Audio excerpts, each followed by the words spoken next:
Hey guys, this is Jason from MainstreamGeek.com, and you're listening to the Mainstream Geek Podcast for February 22nd, 2016. Hey guys, real quick at the top, thank you to everyone who has subscribed, rated, and reviewed the show on iTunes. That has put me in the top 20 of the new and noteworthy section for the past couple of weeks, and that is a great way to get the show found, so thank you very much for that. If you haven't done so, please head over to iTunes, subscribe to the show, leave me a little rating and review to give me a reason to keep this thing going. This show takes an insane amount of work every week, so it just feels good to know that people are appreciating what I'm doing and the work that I'm putting into it. And you can show that appreciation by giving me a rating and review on iTunes. What else? Coming up soon, we're going to start having guests on the show. So if anyone is interested in doing that, shoot me an email at jason@mainstreamgeek.com or get with me on Twitter or Facebook by searching for Mainstream Geek, and we'll see if it's a good fit or if there's a reason for you to be on the show. What else is there? Oh yeah, one more thing before I get started. It's kind of a, I don't want to say personal because it's not personal, but it's just a side note about the release schedule of the show. Last week, I only had 2 shows, one of which being the Deadpool episode from my other podcast, Completely Straight. I'm sure most people didn't notice, but I do want to explain, for those of you that did, why that happened.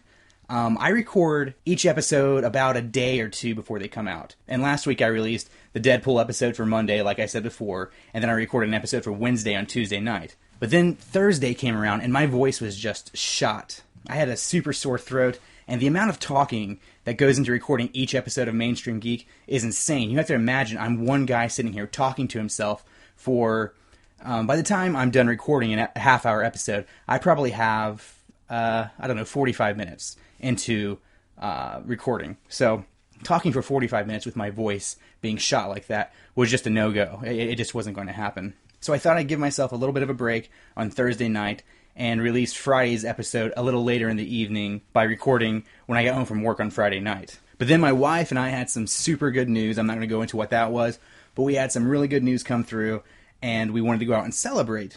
And by the time I got home, it was super late, and I was just tired from the workday, so I didn't have time to record an episode that night to be released. So then I thought to myself, if I record an episode right now, it's going to affect the amount of downloads that particular episode gets in the feed, which doesn't look good for my ratings. And in iTunes, the first 8 weeks of your ratings are super important for how they post you. So I didn't want to mess anything like that up, so I just decided, you know what, I'm just going to wait till Sunday, record Monday's episode, and go from there. So that's why we didn't have a Friday episode last week. It was just a mixture of problems that popped up that really couldn't be controlled. I like doing the show, but life does and life will get in the way sometimes, especially of hobbies. Life is always going to come before hobbies. And that's what this is. I've said it before. I have a wife, I have a job, I have dogs, I have other responsibilities. And though I do look at Mainstream Geek as something that's on my must-do list for the week, when it comes down to it, this one falls to the wayside behind those other things. And I'm sorry about that. I do my best, and that's all I can do. So that's my apology to anyone who noticed that there wasn't an episode on Friday. I'll do my best to not let that happen again, but life is life, and it probably will happen at some point in the future to where I will miss episodes. I don't want to, and I will make it up to you in any way I can when I do, but it's going to happen again, and it happened last week, and we all saw that. So I'm sorry. Please forgive me. But that's enough of all of that. Let's jump into some news, because that is what this show is about. It is about geeky news. What do I have going on? Okay, right up front, this is one that caught my attention quite a bit this week because of implications that it has for the broader scope of media that I like to take in. Are any of you old enough to even remember the shows? I'm trying to think of some shows that did this. Well, there was a show back when I was a kid called Rock. It was about a black family. It was on Fox. And then the Drew Carey Show, Will and Grace. You definitely remember 30 Rock if you're listening to this show, because 30 Rock was just a few years ago. And I know you're probably asking yourself, what do these shows have to do with anything we talk about on this show? And that's a good question. We typically talk about comic book movies, comic books themselves, news about those things, or things that relate to those things in any general way, saving for the time that I went on a bit of a tirade about Netflix and Hulu and the cable industry. But even that had something to do with geek culture, because Netflix and Hulu are ways that geek culture is consumed these days. But what do the shows that I mentioned before have to do with each other or what we talk about on this show? All of these shows, and many more for that matter, I just named the ones off the top of my head that I could think of that did this. All of them at one point or another filmed a live episode of TV. And by live, I don't mean live in front of a studio audience, though I think like 3 of the 4 that I mentioned were filmed in front of a live studio audience. I never watched Will and Grace, so I can't speak to if that was in front of a live studio audience or if that was like a single camera show. But those aren't what I'm referring to here. I'm talking about live on TV. What you saw on your screen while you were watching that episode was what was being taped right then and there. It was basically a live play being broadcast into your living room, which may not sound impressive, and it's not insanely impressive. People perform plays every day of every week of every month of every year, so delivering 22 minutes of a live performance without a net of editing on your side isn't something necessarily special, but at the same time, it is. It's exceptionally special in the way that you have to keep in mind that on a normal broadcast that isn't live, all the things that have to go right just to get the picture from the studio to your house. And then multiply that by the idea that you have to perform the exact same thing as close to perfect as you can once an hour for, I think, 4 hours to cover each time zone. And that, to me, that makes it sound a little more impressive. And the fact that that is so impressive is what we're getting ready to talk about, because the face of live TV and some other things are about to change forever. On the May 15th episode of The Simpsons, they will spend the last, I think it's 3 minutes of the episode live. That's right, live. An animated TV show will go live on TV for the first time ever. And they're going to answer Twitter questions and talk about the news of the day so that you know that it's live.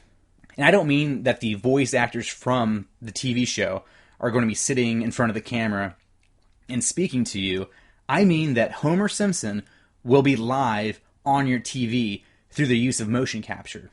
They're going to put Dan Castellaneta in a motion capture suit like they do for, anything in movies these days. They're going to put him in one of those suits, and they're going to map him to Homer Simpson so that Homer will be live in cartoon form on your screen. Let's take a minute to really appreciate what that is, what a game changer that is. If this works, that means an episode of The Simpsons, which for a single episode takes, I think it's 8 months for the animation to be done on a normal episode of The Simpsons, but it will now be able to be shot like a normal TV show. And normal sitcom TV shows have a turnaround time of like 3 days, so that's going to make making The Simpsons, or any other show, because if you really think about it, The Simpsons are probably not long for this earth. The ratings aren't as good as they used to be, and they're getting ready to hit that 30-year milestone, I think in, it's 2019, it'll be 30 years for them. So I think that they'll go out on the 30-year milestone, if anything. But it doesn't matter if it's just for The Simpsons. It matters because this is going to change the way that animation is done in the future. Aside from South Park, animation is usually a really long and arduous process. I think South Park has like a 7-day turnaround time for its episodes because it's such a simple show to animate. But this is insane. And I know that motion capture isn't anything new. It's pretty much been a mainstream technology since like Lord of the Rings introduced it as a big thing with the animation of Gollum in the movie. But think about the differences here and how the technology has leaped forward. We've gone from recording a man in a suit with dots on it to taking that into a special effects studio and mapping a character's skin on him so that it will follow his form, to in real time filming a person in a similar suit. I haven't seen the suit, but I'm assuming it's the similar suit with dots all over it, and mapping a 2D animated character over top of him live on the air, good enough to where it's going to look like the episode that we were just watching. It's mind-boggling to me. And if you are into animation, then I get why it wouldn't be mind-boggling to you. But I'm super into animation, and it's crazy to me how far the technology has come. I don't even know what to think about the implications this has, or the animation industry as a whole. Not to mention job prospect for traditional animators that are working today. I mean, sure, just like everything else, there will always be a place for the traditional ways of doing things. People have a soft spot for the traditional ways of doing things. And I do believe that it would totally be a tragedy if the art of traditional animation was lost. But let's be honest, if a studio can cut production time and save money, then that's what they're going to do. Now, I'm not saying it's going to happen tomorrow, but if this is successful, that's just what's going to happen. There's no way around it. If you don't believe me, just look up practical special effects guys today. Sure, there's a novelty in the past couple of years to using practical special effects, and practical special effects are awesome. I'm not denying that in any way. I'm just trying to prove the point that if there is a way to do something faster and cheaper, the studio's going to do it. But really, the novelty behind practical special effects these days is more of a marketing ploy than anything.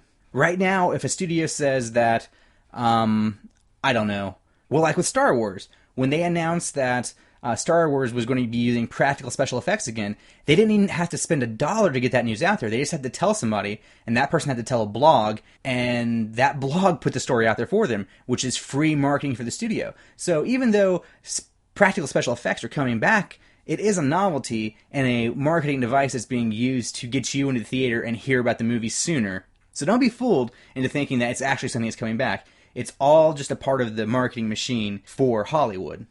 And I'm sure that within the next 5 years, that's what's going to happen with animation. I'd say 5 years from now, most animated TV shows that you see on TV will be using this motion capture that they're using with The Simpsons on the 15th of May.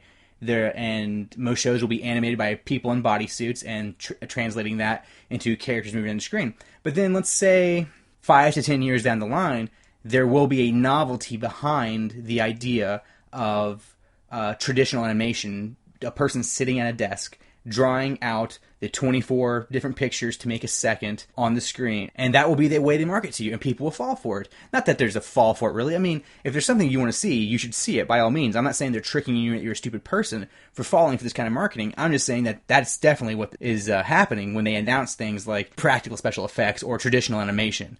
I just thought this was a kind of a crazy news story, because like after, how long has The Simpsons been on? 27 years now, that after changing the face of the way things are done in the media for so long, they're getting ready to change it for a whole new generation of media down the road. And then even beyond that.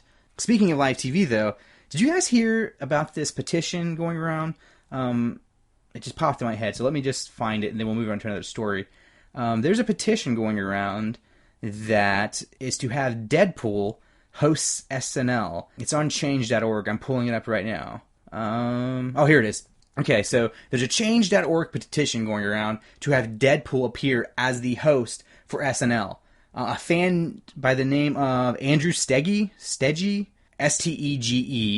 put the petition out there, which is, at this point, 3 days old. And it looks like they have the 50,000 signatures needed to be noticed, one of which belongs to me. I think this would be amazing. Let's be clear about what this petition is for. It's not for having Ryan Reynolds, the star of Deadpool, host SNL. It's to have Ryan Reynolds as Deadpool in the costume host SNL. This means that during the opening monologue, the character Deadpool will be standing on the stage giving the monologue. If you have a funny skit with mariachis, Deadpool will be dressed in a mariachi costume. The guest on Weekend Update could be Deadpool. He could be the guest anchor. How funny would it be just to have Deadpool on SNL playing an anchor on Weekend Update and just acting like it's not a joke at all. Just have it be like he is an actor guest starring on the show. Just straight up telling the news and telling jokes the way they always do without giving any credence to the idea that he's Deadpool doing that. So if you're interested in changing live TV with this also, go to change.org, look for the Deadpool petition. I'm sure it'll be the only one you find.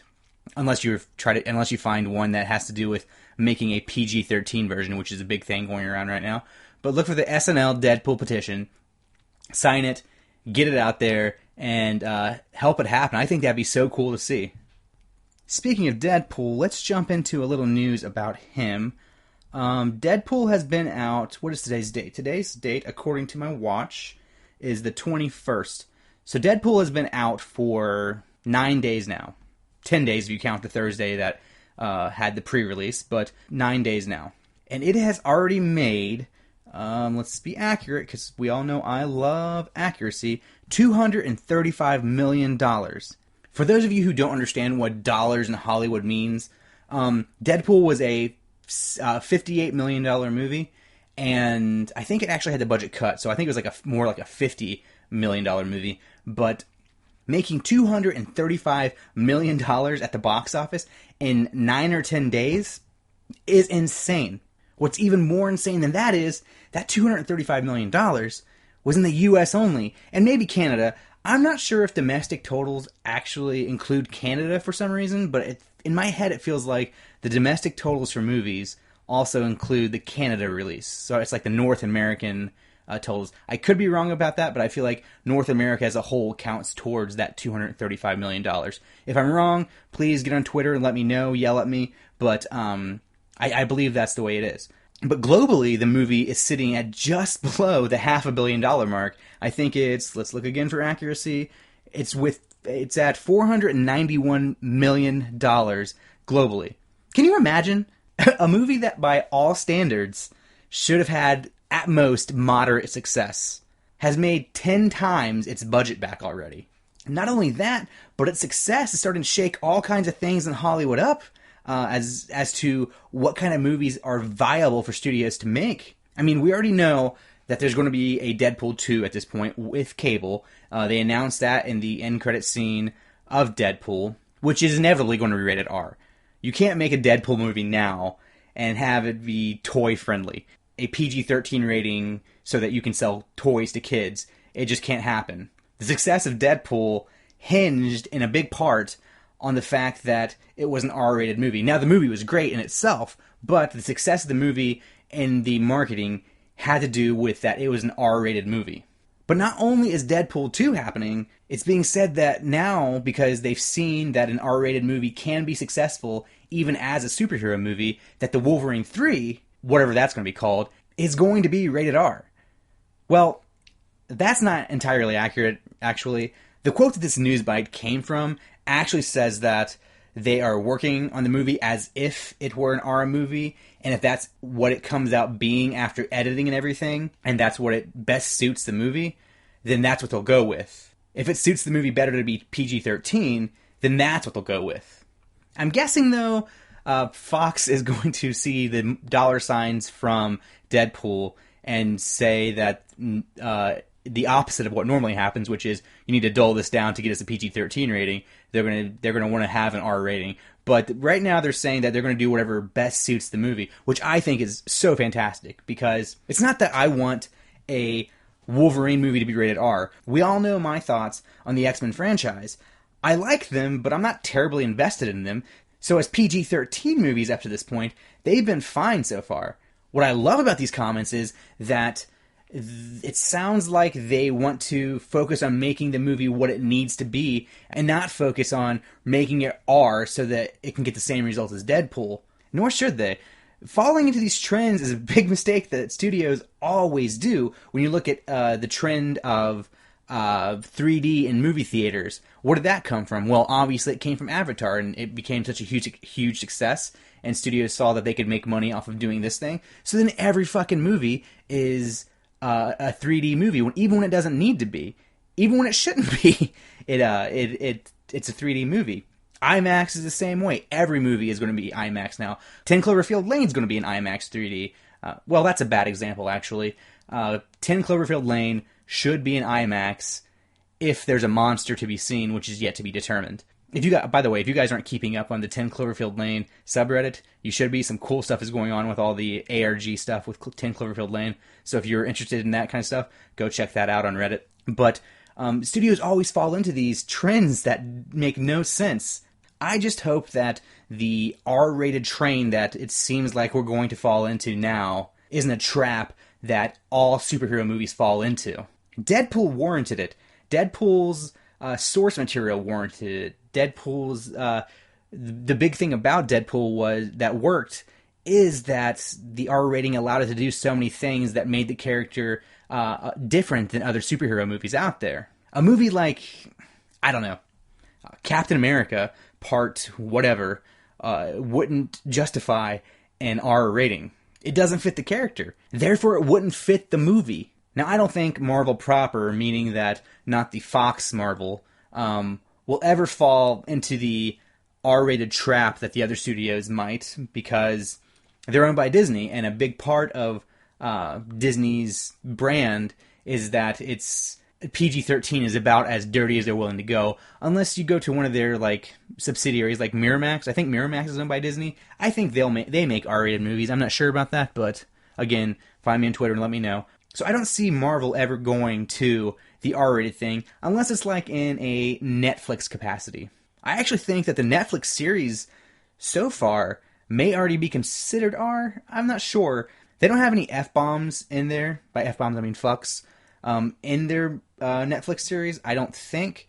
And there's a rule with how many fucks you're allowed to have in a movie before you get an automatic R rating. But they do get super violent. They have some pretty heavy themes, and Jessica Jones was super sexual. I mean, there was no hardcore nudity in it, but like the sexuality is definitely something that if I had a 13-year-old kid, I don't know if I'd let a 13-year-old kid watch the sex in Jessica Jones. And they bring up rape and stuff like that in the show. So I don't know. It's kind of rough to say with a Netflix series. I think in TV, or at least like paid subscription TV, you can get away with a lot more when it comes to ratings. Just look at Game of Thrones. That gets to a point sometimes where it could be considered NC-17 because you have graphic sex, you have graphic nudity. I mean, there's dicks in the show. I don't know if there's ever been a vagina, though. I'd have to go back and watch, but I don't know if you've ever seen a straight-up vagina in Game of Thrones.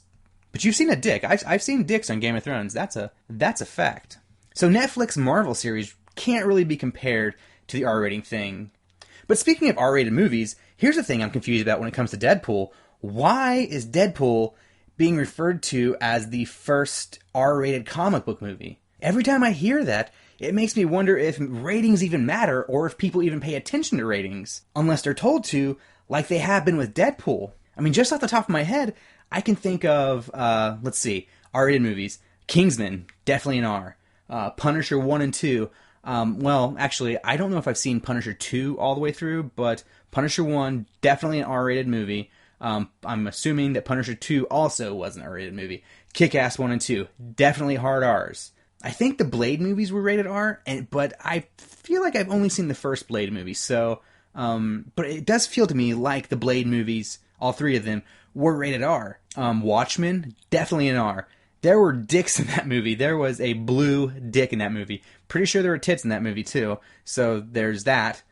So totally R. 300, though I'm not sure how much of the general public knew that the 300 was a comic book movie, really. So I could see why people might pass that one up, but it was definitely a comic book movie, and it was rated R. The same with Dredd. I'm not sure how many people know that that is a comic book-based movie, but definitely rated R. And Sin City, which that one has no excuse, because I think everyone knows that Sin City is a comic book. It's not even just a obscure comic book. It's like a piece of pop culture history. Sin City is. So that's, what is that, like 10 movies off the top of my head that are R-rated right there. And I'm sure I'm missing a ton of them. Please tell me if I am. But there's no way in hell that Deadpool is the first R-rated comic book movie. So what is that about? What are they referring to? I know that it's kind of weird that they're changing, since Deadpool is part of the X-Men universe, it's kind of strange that they're, and unheard of, that they're taking the rating system for a series and moving it like that. But I don't know. Every time I see a news story that talks about Deadpool being the first R-rated comic book movie, I just feel like that's clickbait for the stupid. Which most things are. When you see a headline on Facebook, most of those things are clickbait for the stupid. Let's do... I think we're going to be going a little long on this one. Let's do one more and then wrap it up. There was kind of a big story that happened this week, at the end of this past week, actually, at the beginning of the weekend, that everyone seems to be talking about. And when I first saw the headline, I assumed it was just one of those bullshit headlines that I was just talking about, where someone took something out of context on purpose to get people to click on their link on Facebook so that they can get the ad revenue by getting people to come to their site. So I looked into it a little more, and I actually found the quote that they're talking about, and that's not what it seems to be at all. It actually seems like the quote was very much in context, and the headline was very much in context, which is a strange thing for the internet. But the story I'm talking about is Anthony Mackie dropping on some BBC One podcast. I'm not going to look it up right now because there's so many things going on my screen. But it's a BBC One podcast. He let it slip, or maybe it was calculated by Marvel, who knows. But he let it slip that at a minimum, Mark Ruffalo will appear as, again, at a minimum, Bruce Banner in Captain America Civil War. And just so I'm not one of those guys taking something out of context or losing context for you, I took a snippet of the quote itself, and I'm going to play that for you right now, and then we'll come back in. It's Marvel's best movie thus far. And I'm honest, if a Marvel movie sucks, even though being in the Marvel universe, I'll tell you it sucked. I feel like Winter Soldier and Iron Man 1 are probably Marvel's two best movies. I feel like this one beats both of those movies. Yeah, it's really, really good. And because it's more of an acting movie than an action movie, I feel like the story is very concise and interesting. And you get to see Robert Downey Jr. and Chris Evans and Scarlett Johansson and Mark Ruffalo and everybody just do really, really good acting. Okay, so right off the top there, I'm just going to say this. I don't think he would actually say that it sucks if it sucked. So we're going to have to wait till the movie comes out to actually see if the movie sucks or not. There's no way an actor in a blockbuster franchise like the Marvel movies is going to say, nah, this one's a piece of shit, man. You shouldn't go see it on a radio interview. So just put that one out there first. As to his beliefs in Iron Man 1 and Captain America the Winter Soldier being some of the best ones, I totally agree with him on that. But let's break down the actual controversy that we're talking about here. It's pretty cut and dry. Anthony Mackie was talking at the movie and saying how great it was and how great the cast was. And then he goes down through the cast list and he brings up Mark Ruffalo's name. And I can see how Mark Ruffalo being mentioned might be a mistake, just because he's one of the Avengers. That happens. It happens to me. If you have a group of people that only some were involved in and you're just naming through the people, you might get one of those people mixed in there with it. But when he says Mark Ruffalo's name, if you go back and you listen to it, it almost sounds like he had forgotten to mention Mark Ruffalo, but then wanted to make sure that he included him. Let's listen to that again. And Scarlett Johansson and Mark Ruffalo and everybody just do really, really good acting. Am I crazy there? Am I just grasping at straws? And it's not straw grasping because I have nothing invested in it. The Hulk is in this. I mean, I was fine with what they were presenting to me before. I wasn't looking for the Hulk to be in this movie, but the way he says that, it does seem like he forgot to mention Mark, and all of a sudden he remembered he was supposed to interject it, which kind of makes me think that maybe this was kind of a planned thing for him to say that too. It was Marvel's way of getting the fans stirred up. And I'm usually pretty skeptical about small stuff like this when it comes to rumors about movies, because it's usually a mountain being built out of a molehill. But this seems like a pretty clear indication to me that Mark Ruffalo is in this film. Now, will he be a major part of the story, and will he be Hulk or just Bruce Banner? Who knows? I don't know. I had a feeling it may just be a little piece of him as Bruce Banner to let you know where he was after how things ended in Age of Ultron.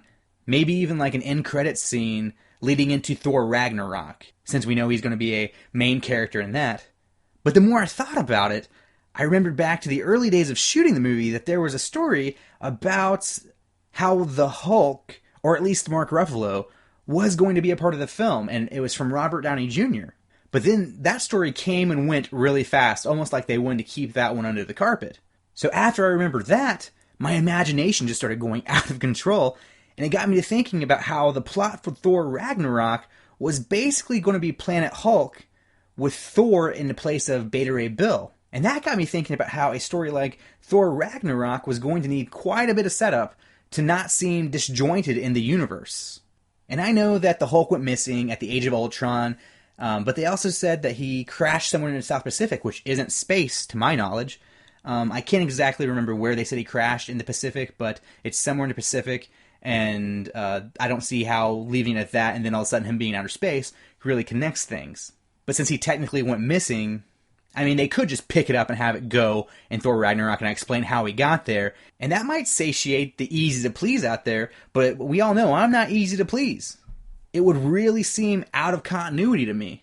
So I started thinking to myself, how could this make sense? What would I myself like to see if Hulk is in fact in this movie that would make Thor Ragnarok and Captain America Civil War kind of link up together and kind of fill these missing pieces of plot that we don't have. And it came to me, what if, and stick with me here because this is a bit deep and it's all conjecture on my part, so take all of this with a grain of salt. What if part of the end game of Civil War leads to the formation of the Illuminati from the comic books? If you're not familiar with the Illuminati, I'm not going to go too far in depth on it. You can look that up yourself, but basically it's a secret group of the higher-ups in the Avengers that are put together to make the big decisions on the behalf of how superheroes should go about doing things. That's what the Illuminati is in the comic books. And in the comics, the way Planet Hulk begins is that the Illuminati decide that the Hulk is too much of a liability here on Earth, and they send him off into space. And that's how he ends up on that planet where he becomes a gladiator. So this could mean, like in Captain America Civil War, maybe the Hulk shows back up out of nowhere and destroys another city.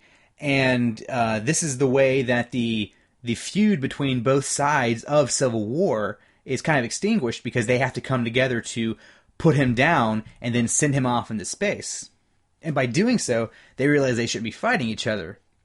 Basically, the plot to what seems like it's going to happen in Batman vs. Superman, but done well.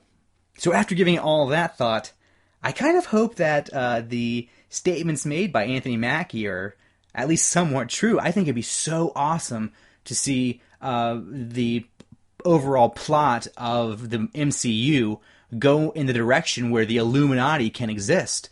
Again, if you guys don't know anything about the Illuminati, I would go back and I would read the Marvel Now line of comics. I think it started in 2012, and read the complete Avengers and the complete New Avengers arc in sequence with each other.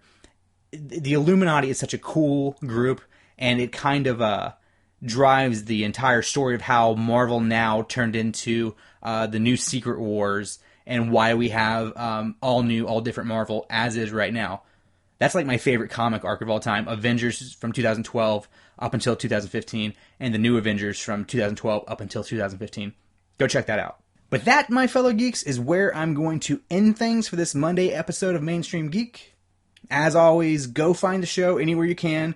Wherever that may be, make sure that you have subscribed and left me a little rating and review. This is especially important on iTunes. I know I say it every week, but it is so important in these first 8 weeks that I get as many subscriptions as I can. I'm doing great on subscriptions right now, but if you are subscribed, it's really important that you leave me a rating and review. If at the bare minimum, please just click and give me a star rating. That's really all you have to do, but a review helps me out a little bit more. That would be most appreciated. If you have anything you want to add to what we've talked about here today or anything else, please search for me on social media at Mainstream Geek. Or email me at jason@mainstreamgeek.com. I've got a lot of emails built up right now, but that's just because there's always so much news to get to that there's never enough time in an episode of this to really get to them. So I was thinking maybe someday here soon, maybe next week, I'll do like an all-listener mail episode. The final episode of X-Files is on when you hear this tonight, because it'll be Monday. So on Wednesday, I'm going to touch base on that one and what I've thought of the 6-episode arc that came out of the X-Files this year. And if The Walking Dead is any good, I'll jump into that one and talk about the episode. If it's bad, I'll probably talk about it a little bit too. What else? If there's any other news that pops up, I will talk about that also on Wednesday, barring anything goes wrong like it did last week. Until then, keep it geeky!